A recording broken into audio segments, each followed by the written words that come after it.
मो शेख आलेनूर आंचलिक साधन केन्द्र संयोजक नुआगाँ क्लस्टर मु आज अतिथि रूप में उर्दू टू उच्च प्राथमिक विद्यालय जोगदे अति जाकजमक सह यही विद्यालय 80तम स्वाधीनता दिवस पालन हो जाइछि। बहुत खुशी लगिला। मु मूलरू ये विद्यालय उपस्थित थी। प्रभात परिक्रमा पर पताका उत्तोलन होता एवं मुख्य अतिथि रूप में यही ग्रामर विशिष्ट व्यक्ति माने अतिथि रूप में युव गोष्ठी माने एवं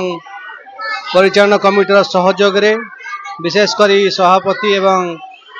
विद्यालय शिक्षक शिक्षयित्री मान सहयोग रे आज बहुत आडंबर भाव में स्वाधीनता दिवस टी विद्यालय पालन होती एवं यार जो उद्देश्य थिला स्वाधीनता कौन आमे केबे हासिल करथिलु एथिरे यार उद्देश्य कौन आमे कहीं पालन करूँ आमर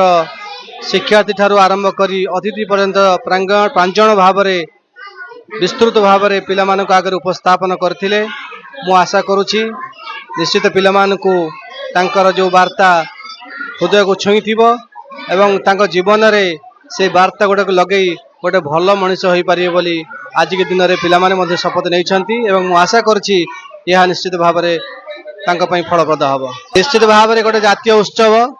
एथिरे आमे समस्ते जाति धर्म वर्ण निर्विशेष रे समस्ते खुशी हवा दरकार। कारण आमर जो वीर जवान माने एवं आमर जो पुराना लोक माने जेपरी भाव में सबु धर्मर लोक मिसिकी ये देश को स्वाधीन करते जपरी महात्मा गांधी जवाहरलाल नेहरू मौलाना अबुल कलाम आजाद मौलाना हुसैन अहमद मदनी मौलाना महमूदुल हसन ये सबू संप्रदाय सबू जातिर सबू धर्मर लोक माने से पुरुष हुए ना कहीं महिला हुए ना कहीं समस्ते मिलमिशि ये देश को स्वाधीन करते। ये स्वाधीनता स्वाद चाखिला परे आज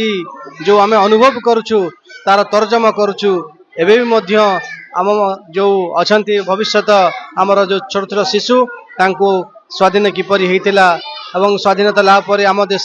किपरि प्रगति हम आज दिनक प्रति वर्ष अगस्ट 15 और जनवरी 26 आम शपथ नौ देश को एक विकसित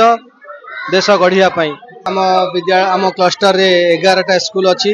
प्रायतः सबू स्कूल बहुत बढ़िया भाव में आज दिवस को पालन कर एवं ये विद्यालय रे पाखापाखि 300 रु ऊर्ध्व छात्र छात्री अति श्रृंखला सहित ये दिवस को पालन कर विद्यालय परिचालन समिति प्रधान शिक्षयित्री विद्यालय समस्त शिक्षक शिक्षयित्री को एवं ग्रामवासी बंद को साधुवाद जनाऊँ। आज जो अतिथि माने जो दिवस तात्पर्य को वर्णना कले एवं जो वार्ता देले किपरि गोटे भल सुनागरिक हो देश सेवा किपरि करिवो भावुची तांकर जो वार्ता को ये माने अंगे लिभाई थिबे एवं ताकू पाथेय करी ए देश को सुदृढ़ करिया पई निजे निजे पदक्षेप नै बोली मैं आशा करूछि।